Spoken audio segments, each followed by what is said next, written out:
all the games I used to play in my younger, wilder days. The game of clubs and tees had never crossed my mind.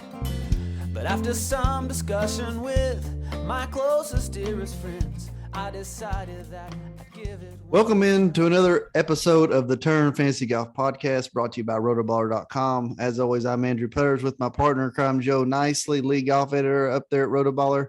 Before we get into it, Joe, we're closing out the fall series. You got this week and next week. What we got to look forward to coming first year? We're going to have some big announcements from Rotoballer or what? Yeah, man, we're always looking to find ways to improve our content, and hopefully come January, we'll be able to do just that. Really looking forward to next season. You can take advantage of next season right now. Head over to rotoballer.com, sign up for our PGA Premium Package using the promo code NICE, N-I-C-E. That'll get you that deal for less than $65, and that'll take you through all of next year up until the 2022 Tour Championship. Amazing articles over there, great contributors, Josh Bennett, Spencer Aguiar, myself, PGA DFS Research Station, ownership projections, anything you need over there. So we really hope you go check it out. Take advantage of this great deal right now. There you go, folks. Rotoballer.com, best place in the world for your daily fantasy needs. Last week, Joe, the Worldwide Technology Championship at Mayakoba, whatever it is. However pronounce it, defending Mexico. champion. Yeah. the Mexico tournament. How's that? Successfully defending his title, Vic Hovland. Four-shot victory over Ortiz, and really held off JT as well after JT's horrific start on the front nine on Thursday. Interesting quote from the weekend.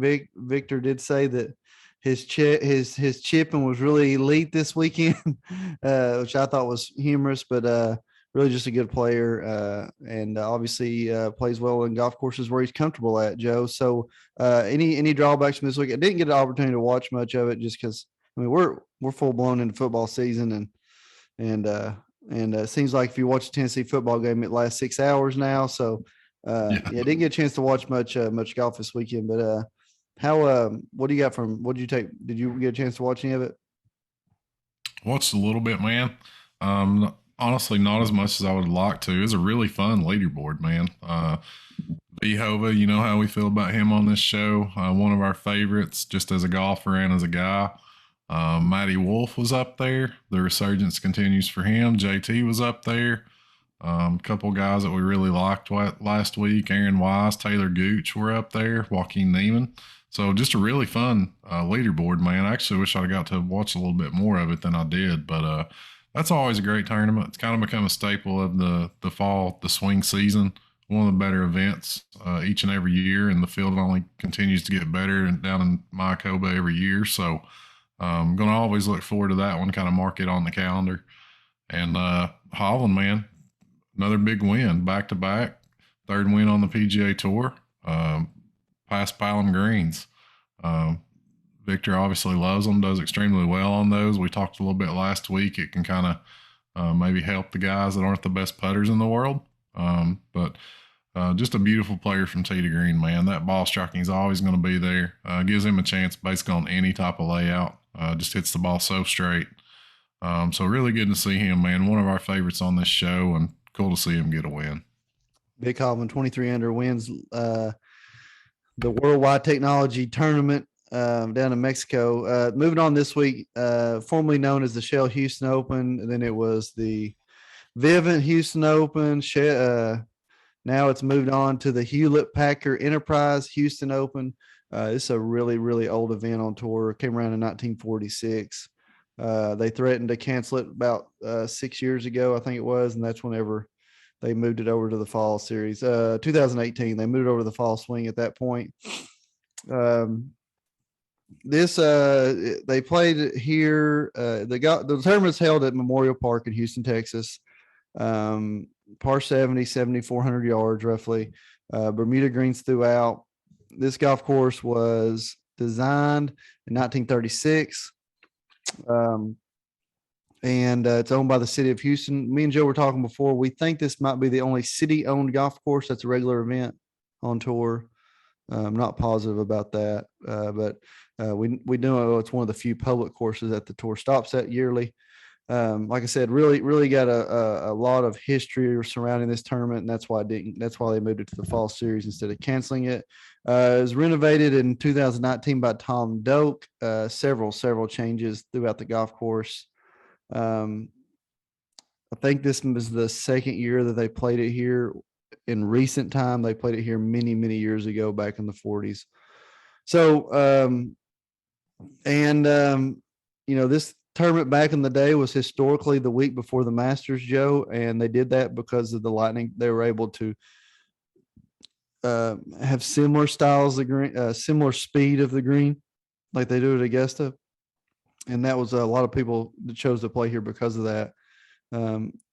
And I mean, really, you look at it, a lot of Americans have had a lot of success here, Joe, with a few international players.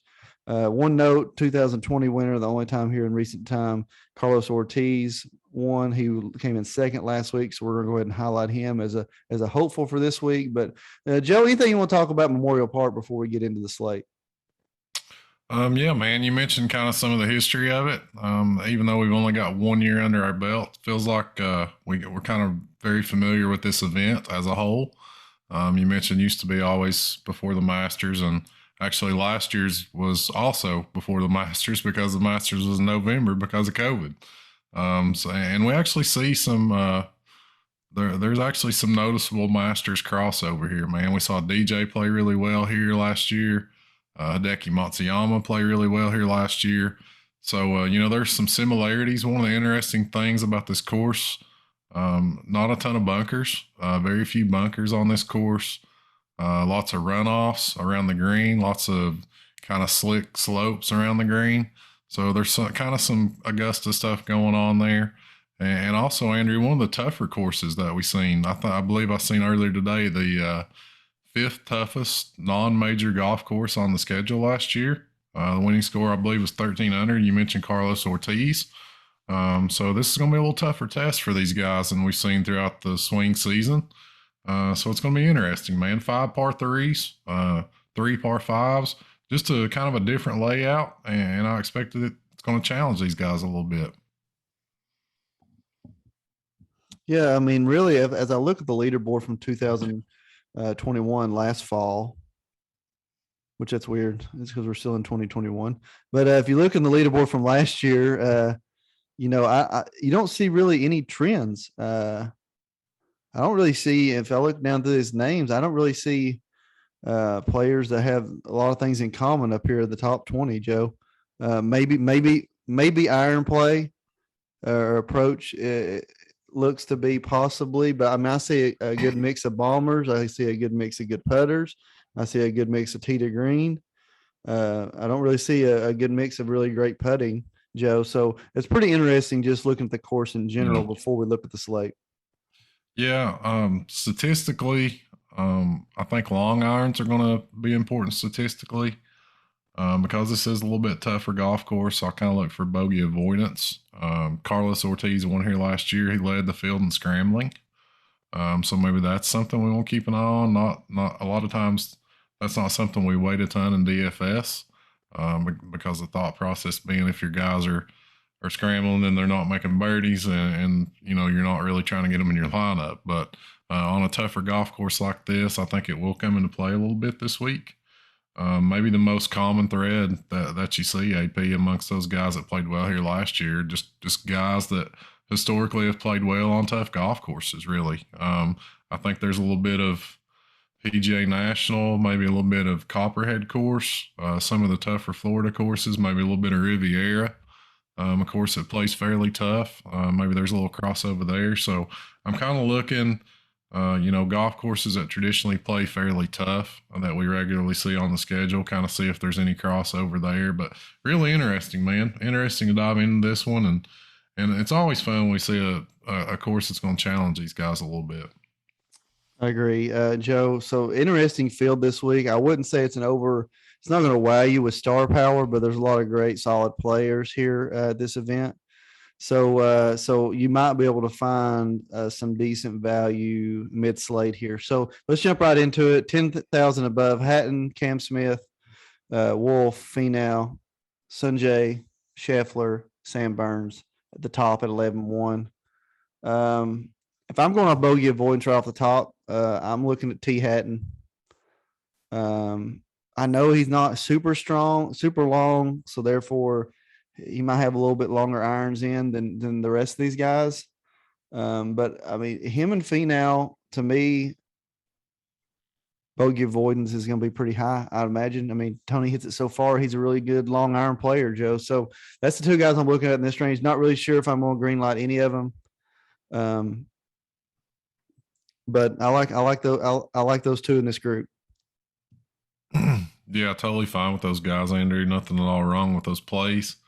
A little concerned about Tony's form, not been great, but we've seen him go through little ruts and snap out of it. So you have to like his length on this golf course. I still get a little bit of sticker shock, man, seeing Sam Burns at the top of the salary scale, the only player above 11K this week. But it's just really tough to argue with him being up there. T7 on this course last year. The recent form's well documented. Had a win a few weeks ago at Sanderson. Played well in his follow-up at the Shriners. Had a top 5 at the CJ Cup. And man, just everything's clicking for this guy. We've been talking about him pretty much since we started doing this show, Andrew, that we think he's a future star, man. And he's really coming in his own really well right now. He's played well at if we talk about crossover courses, played well at Riviera, had a chance to win there earlier this year.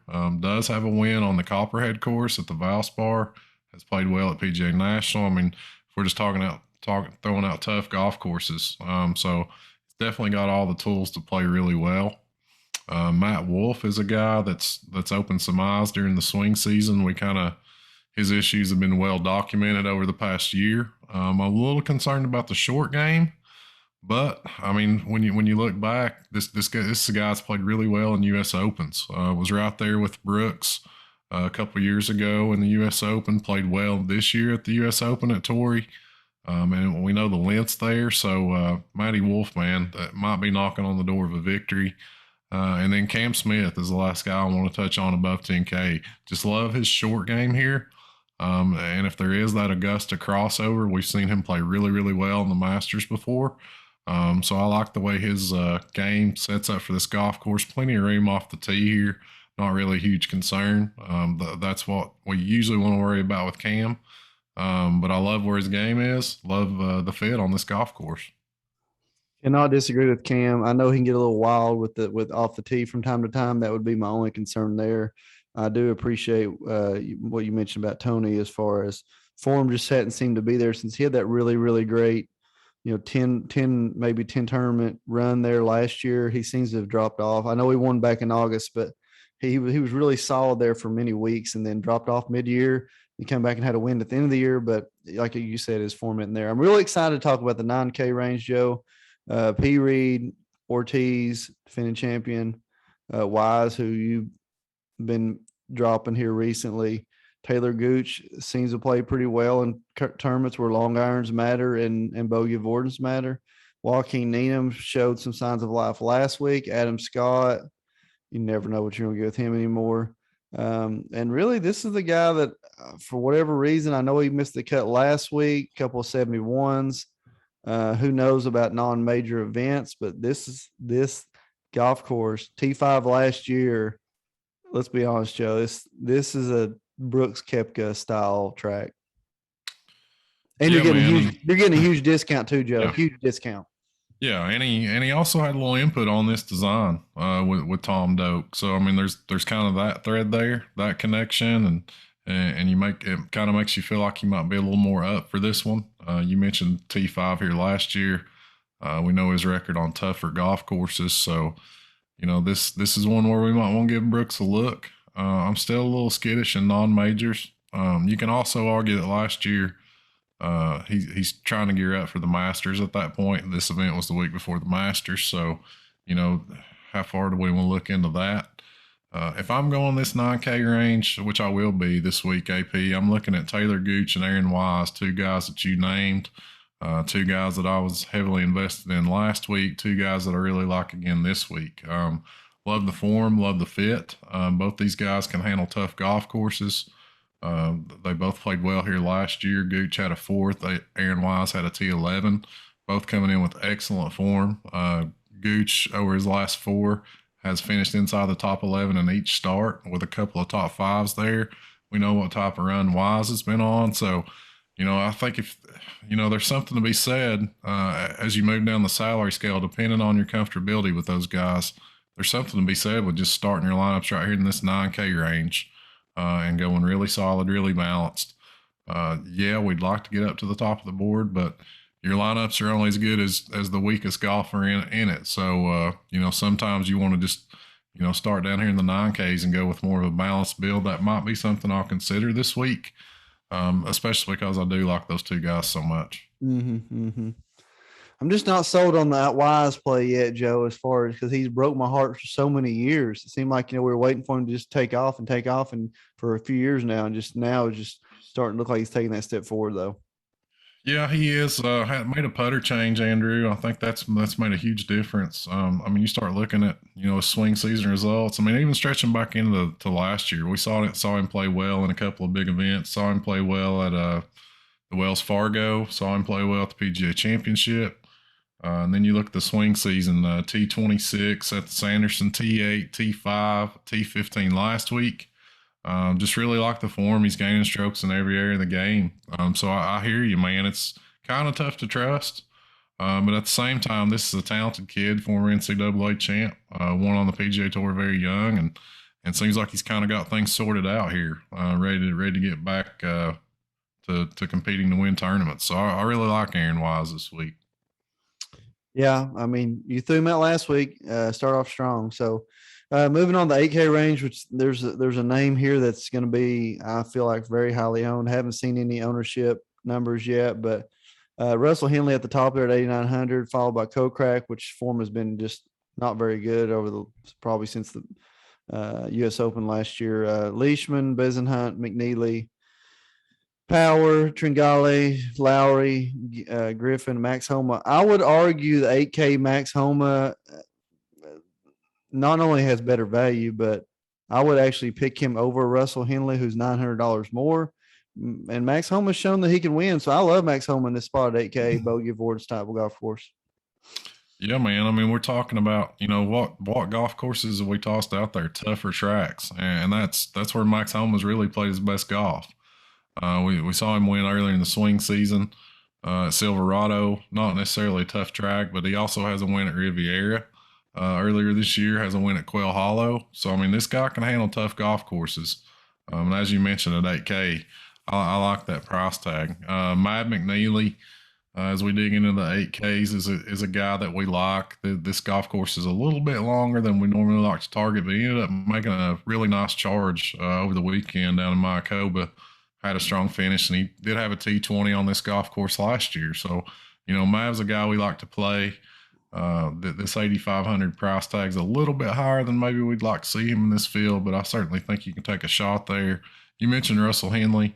Be careful, guys. Russell Henley's going to pop from a course history perspective, but all those results weren't at this golf course. So kind of be careful when you're researching Russell Henley there. Seamus Power, I still kind of like the way he's playing golf. Same can be said Cameron Tringale. These are guys that you worry about actually winning golf tournaments. But, as far as DFS and guys that can play themselves into contention, both have played extremely good golf as of late. So I think you can look there at Seamus and Tringale as well as Mav in the mid-8s. And you mentioned Homa, who I like there at 8K.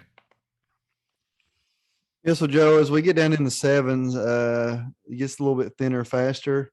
And too many names to mention here, Joe, but a golf course that I'm going to always throw out there, or a golf tournament I'm always going to throw out there whenever par's a pretty decent score on any hole, Chez Rivera.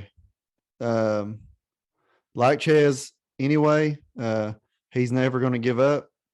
Like him or love, I don't know if I say I love him, but I'm going to throw him out there. Charlie Hoffman. Jason Day played pretty decent here last year. There you go, Spencer. There's your Jason Day Love. Sebastian. Other than that, Joe, I know you're going to talk about Miko Pereira. So just go through the 7K range, throw out a few names and why you like them. Yeah, Mito, man, the wheels finally came off last week. Actually, two guys right there at that 7.7K price tag, man, that really kind of tanked me last week. HV3, who I was a big fan of heading into my Coba, had played well down there, missed the cut on the number. Had played well on this golf course last year, had a T15. So, maybe HV3 can bounce back. Still kind of hurting over that one last week. Mito, I also liked last week. Really kind of his worst round we've seen from him as a pro in the second round last week. So, you can look for a bounce back. I do think the ability's there from tee to green. And I do like this price tag, especially if his ownership's going to be down now that, he's got a couple of substandard starts under his belt. I think we can look at him in GPPs at 7.7. If that ownership's going to be hurt by those recent results. Glad you mentioned J-Day. I was going to for Spencer. So you got that shout out taken care of. Man, there's no course history. And the form's not amazing, but when you start talking about a grinder on a tough golf course, throwing out kind of Augusta National comps, Bay Hill comps, tough Florida courses, Ian Poulter kind of sticks out to me there at 7.3K. I think you can give him a look. Taylor Pendrith is a young up-and-comer that we saw play really well during the swing season. Never want to count him out, especially on a driver-heavy golf course.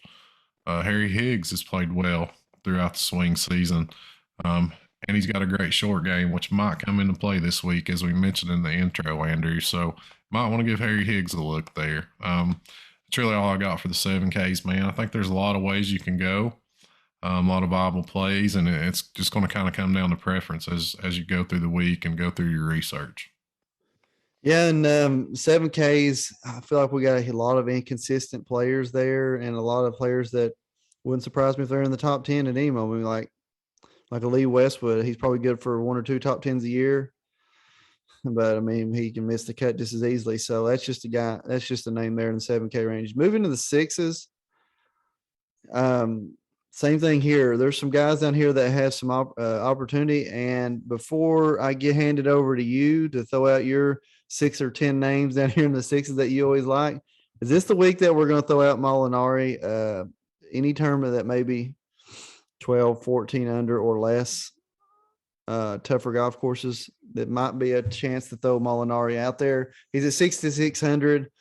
We know the game's there. We just don't know the current form. So that's a question I have for you, Joe. Other than that, throw a few names out here in the 6K range.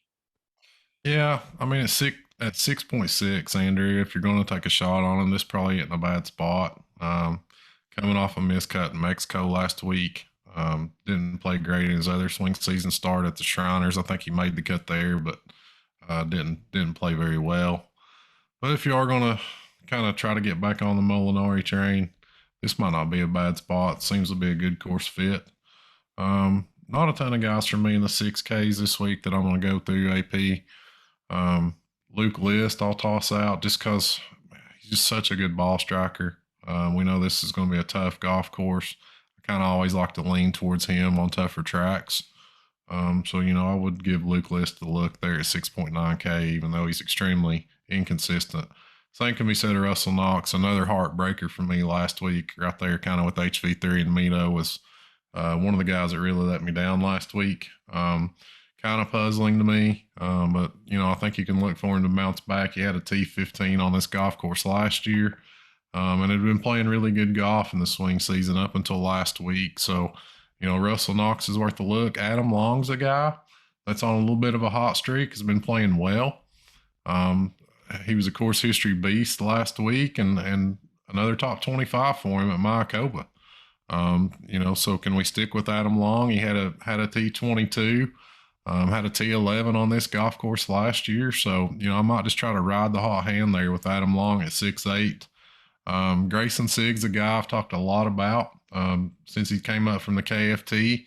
And we're starting to kind of see that consistency take hold a little bit. Had a T22 last week, T33 at Bermuda. Those actually might be flip-flopped, I'm not sure. But a T22 and a T33 in his last 2 starts. Hits the ball extremely straight. So, I expect him to be really consistent, just log a lot of these like top 25, top 35 finishes throughout the season. So I love this price tag on him. I'm always going to be interested in Grayson Sigg when he's down in the mid 6s. Yeah. So Joe, I feel like Grayson Sigg is going to be your dart player of the week. But Joe, where are you at on the dart? Man, I can't make Sigg the heart play every week. So the dart play every week. So let me find another guy here, man. Who are you going with, AP? Who's your my dart player of the week? I've already talked to him. Molinari finished tied 15th here last year. Okay. 6.6. I could see an easily a top 10, top 20 in this field. Seemed like they had a little, probably a very similar field. I was gonna say a little stronger field last year, but probably pretty similar, Joe. Just to be honest with you, maybe a little stronger field last year. So I could definitely see him a top 10, top 20, and probably get a decent little pullback on the top 20 as far as price. I'll go ahead and throw out my heart play of the week is easily Brooks Koepka. You can get him at 30-1 right now. I mean, he wins the tournament easily. We can sit here and say that he wins 1 out of 30 tournaments he plays in. So that's a pretty good price. So it feels like one of those, you mentioned that 30-1, man. It just feels like one of those prices where we could very, very easily be sitting here next Monday night doing the show and being like, why did we not take Brooks at 30-1? So I hear you. It makes a lot of sense. Yeah, I'm liking a Molinari top 20 play and a Brooks 30-1 play on the win. So that's my 2 plays this week, Joe. Where you at? I want to kind of go out of left field here. I'm going to go Harry Higgs. It's my dart. Just like his short game, I think that might be of some importance this week. Mentioned Carlos Ortiz led this field in scrambling last year en route to winning, and Higgs has got a great short game. He pops up from time to time on these tough golf courses. So going Harry Higgs is my dart. My heart, man, I'm in between Aaron Wise and Taylor Gooch. I'm going Taylor Gooch. I think a win's coming at some point for this kid. We've talked constantly on this show, kind of during the time we've been doing, about how well he plays on tough golf courses. Really like his long iron game. The form's good, course history's good. Everything seems to work. He's coming in about 35-1 this week, AP. So I might get a little dab of that, but I'm going Taylor Gooch for my heart play. I like it, Joe. Taylor Gooch, like him a lot. Played well at Sawgrass last year. Can see that again. See that this year. So, guys, if you like what you heard, hit the like button, subscribe wherever it is you're listening to. As far as guys here at the Turn and Rotoballer.com, we appreciate all the listeners and all the comments. Give us a shout out on Twitter. It's easy to find, at Joe Nicely, at Andrew Putters. Rotoballer.com, thank you for everything we do. Remember, if you're signed up for the PGA Premium or any premium package of that, use the promo code NICE when doing so.